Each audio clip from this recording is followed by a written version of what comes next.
Greetings to all the lovely ladies and gentlemen out there. I'm your host, the ProGent, and today I want to talk about this wonderful new invention called the internet.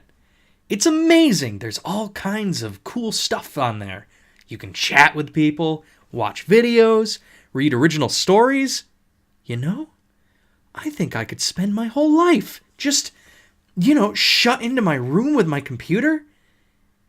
Actually, that's a great idea. I'm going to go do that now. I've been the Professional Gentleman, and thank you for listening. The internet is so great. Second thought, let's not go to the internet. It's a silly place. Well, I guess the next best thing is to talk about an anime that's all about a shut-in. Watashi ga motenai no... How long is this freaking title?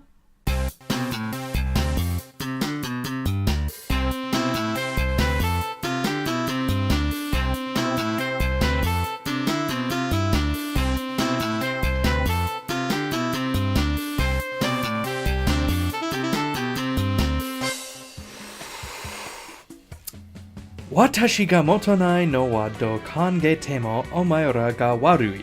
Or, in English, no matter how I look at it, it's your guys' fault I'm not popular. That title just rolls off the tongue, doesn't it? I can see why it's usually referred to as just WataMote. Anyways, WataMote is a cringe comedy all about the day-to-day awkwardness of high schooler Tomoko, whose personal life is hampered by severe social anxiety. WataMote started life in 2011 as a manga by Nico Tanigawa, with the anime releasing in 2013. I first saw the show a few years ago, but it was brought back into my mind because I was asked to review it in one of the comments sections of one of my previous videos. To the person who requested this review, first, thanks for watching and commenting on my videos. And second, remember, you asked for this. Let's not bury the lead here. I'm not a fan of WataMote. I can enjoy cringe comedy when it's done right, but for me, WataMote misses the mark. A lot of that comes down to its cast of characters, which is a little thin in terms of characters that get any significant screen time. We've got Cheerleader, What's-His-Face, and the Ugly One! What? I need a Homestar reference. It's internet law. As I mentioned before, WataMote's protagonist is Tomoko, a nerdy high school girl with a raft of personal issues. Low self-esteem, social anxiety, etc.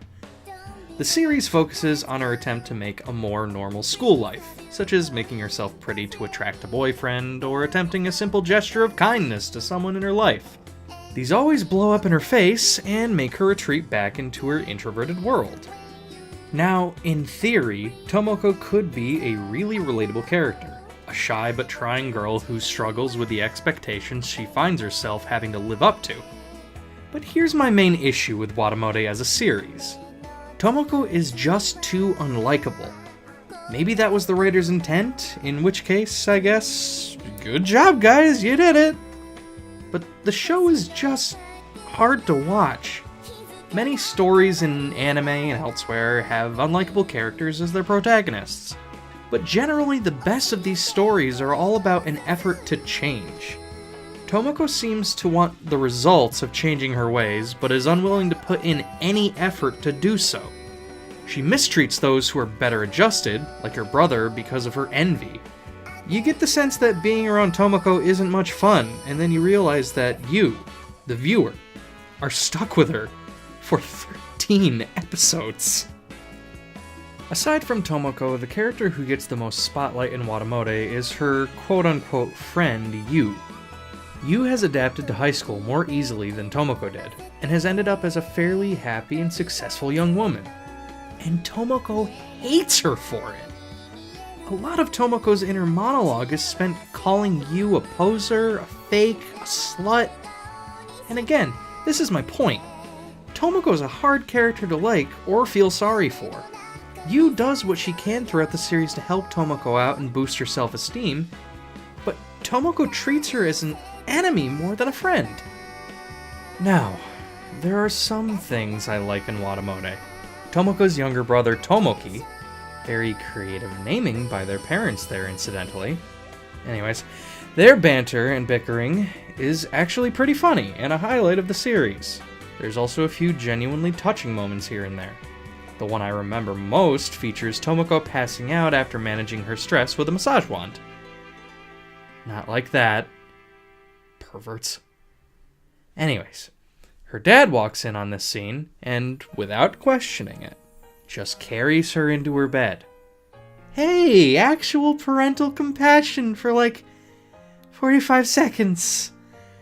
So shines a good deed in a weary world. Now, I can appreciate cringe comedy and self-loathing. I don't want to get too far off track, but let me compare WataMote to a series I really like, Goodnight Pun Pun. Both series feature extremely unlikable main characters, but where Goodnight Pun Pun succeeds is that there's enough depth in its cast to make the manga fun to read. The focus is less on the protagonist and more on their interactions with the other characters.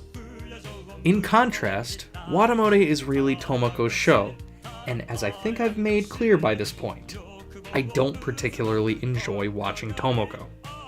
From a technical perspective, WataMote is fine. The animation quality is actually quite good, and the music's okay, if not particularly memorable. But it just fails at telling a story I want to be a part of. Its main character is awful, and its sidecast isn't given enough time to really shine. Whether you're looking for a cringe comedy, a school life show, or just an anime about nerds being nerds, there are better options out there. Thanks to Coneboy for requesting this review, and please keep the requests coming. I've been the Professional Gentleman, and thank you for listening. Who would win in a fight? An anime reviewer on YouTube or one Coneboy?